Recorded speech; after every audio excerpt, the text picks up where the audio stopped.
Welcome to CBS Easy. नमस्कार। जरा सोचिए, एक ऐसी राजकुमारी के बारे में जिसने अपना राजपाट, अपनी सारी शानो शौकत छोड़ दी और खुद को पूरी तरह से भक्ति में डुबो दिया। जी हाँ, आज हम चल रहे हैं 16वीं सदी की महान कवियत्री और संत मीराबाई की दुनिया में। हरी, आप अपने लोगों का दुख दूर करो। देखिए, उनकी एक कविता की बस ये एक लाइन ही उनकी भक्ति की गहराई बताने के लिए काफी है। कितना दर्द, कितनी उम्मीद है इसमें। तो आज हमारा सफर कैसा रहेगा? हम मीरा के परिचय से शुरू करेंगे, फिर उनके दुखों से भरे जीवन को जानेंगे, उसके बाद देखेंगे कि उन्होंने भक्ति का रास्ता कैसे अपनाया। हम उनके कुछ मशहूर पदों को भी समझेंगे और आखिर में बात करेंगे उनकी उस विरासत की जो आज भी जिंदा है। तो सबसे पहले ये समझना जरूरी है कि मीराबाई थीं कौन और किस दौर में थी। वो मध्यकालीन भारत के एक बहुत बड़े आध्यात्मिक आंदोलन मतलब भक्ति आंदोलन की एक अहम आवाज थी। और यही तो मीरा की सबसे कमाल की बात थी। वो सिर्फ एक इलाके तक सीमित नहीं थीं।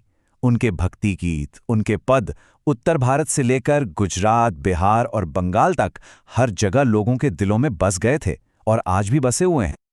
लेकिन महलों में पली बढ़ी इस राजकुमारी की जिंदगी फूलों की सेज नहीं थी। अब हम उनके जीवन के उस हिस्से पर नजर डालेंगे जहां एक के बाद एक त्रासदियों ने उन्हें दुनिया से जैसे अलग ही कर दिया। उनकी जिंदगी में दुख बहुत जल्दी आ गए थे। सोचिए, बचपन में ही मां चली गईं, फिर शादी हुई, लेकिन कुछ ही साल बाद पहले पति, फिर पिता और फिर ससुर, एक एक कर सब चले गए। इन झटकों ने उन्हें अंदर तक तोड़ दिया था। और इन्हीं दुखों के बीच मीरा ने एक ऐसा फैसला लिया जिसने सब कुछ बदल दिया। उन्होंने तय किया कि वो अपनी शाही जिंदगी को छोड़कर सिर्फ और सिर्फ भक्ति के रास्ते पर चलेंगी। वो अपने परिवार और सारे शाही कर्तव्य छोड़कर वृंदावन चली गईं, जो कृष्ण भक्ति का केंद्र माना जाता है। ये उनकी जिंदगी का सबसे बड़ा मोड़ था। यहां आकर उन्होंने खुद को पूरी तरह से अपने गिरिधर गोपाल को सौंप दिया। उनकी कविता की ये एक लाइन उनके नए जीवन का पूरा सार बता देती है। श्याम, मुझे अपनी दासी बना लो। जरा सोचिए इस बात को। एक राजकुमारी जो महलों में पली बड़ी, वो अब मालिक नहीं, अपने भगवान की दासी बनना चाहती थी। सेवा का यही भाव उनकी भक्ति का आधार था। चलिए, अब जरा उनकी कविता की भाषा को देखते हैं। ये भी काफी दिलचस्प है। उनकी भाषा में आपको राजस्थानी, ब्रज और गुजराती का एक बहुत ही खूबसूरत मेल मिलेगा। इतना ही नहीं, उसमें पंजाबी और खड़ी बोली का भी असर दिखता है। शायद इसीलिए उनके पद इतनी आसानी से दूर दूर तक फैल गए। तो अब हम मीरा के दो सबसे मशहूर पदों को आराम से समझेंगे। देखिए, ये सिर्फ कविताएं नहीं हैं, ये तो ईश्वर के साथ उनकी सीधी, दिल से निकली बातचीत है। पता है, कृष्ण के साथ उनका जो रिश्ता है ना, वो बहुत अनोखा है।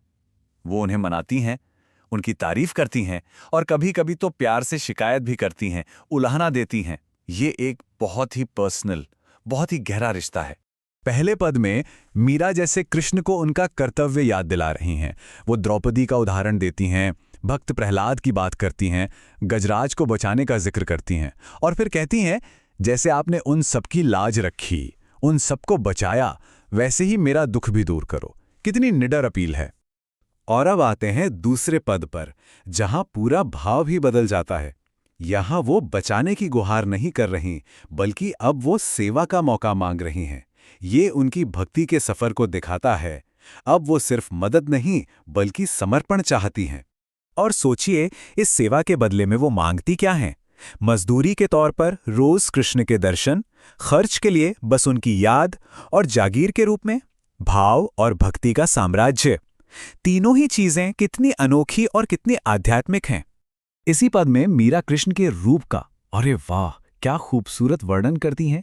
वो बताती हैं कि सिर पर मोर के पंखों का मुकुट है, तन पर पीले वस्त्र हैं, गले में वैजयंती फूलों की माला है और वो वृंदावन की गलियों में अपनी मनमोहक बांसुरी बजा रहे हैं। ये तस्वीरें उनके गहरे प्रेम को दिखाती हैं। तो चलिए, अब आखिर में देखते हैं कि मीरा की विरासत, उनकी लेगेसी इतनी टाइमलेस क्यों है। क्यों आज सदियों बाद भी वो उतनी ही रेलेवेंट है। यही तो मीरा की विरासत का, कह सकते हैं कि पूरा सार है। उन्होंने अपने निजी गहरे दुखों को एक ऐसी कला और भक्ति में बदल दिया जो समय और सीमाओं के पार जाकर आज भी लाखों लोगों को प्रेरणा देती है। और यहीं पर मीरा हम सबके लिए एक बड़ा सवाल छोड़ जाती हैं। कि क्या व्यक्तिगत दुख को, अपनी पीड़ा को एक अमर कला और आध्यात्मिक ताकत में बदला जा सकता है? मीरा का जीवन तो यही दिखाता है। ये एक ऐसा सवाल है जो आज भी हम सब के लिए मायने रखता है। Thank you for watching with us. See you next time.